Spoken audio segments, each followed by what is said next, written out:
adlaw, ako si Daphne Madrid para sa Malaybalay News Update.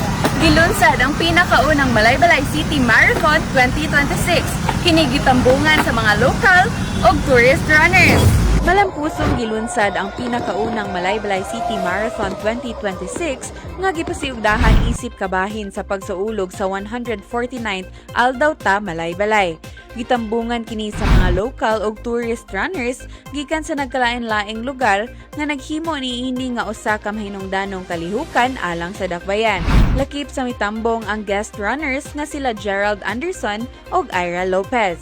Nagpakita usab sa ilang suporta ang mga opisyal o empleyado sa City Government of Malaybalay, lakip na si Mayor Warren Pabiliaran, mga sponsors and stakeholders ug mga bisita nga nakiglambigit sa maong kalihukan.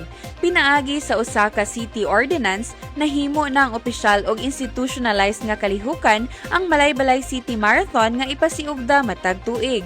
Padayon nga gipalig-on sa City Government of Malaybalay ang mga programa og kalihukan nga nagpalambo sa turismo, panglawas, ug kinatibuk ang kalambuan sa dakbayan uban sa tumo nga makab-ot ang mas himsog, mas aktibo ug mas mailhan pa ang syudad sa Malaybalay. And Jill, sa buong Malaybalay, marami pong salamat sa pag-imbita sa kuha.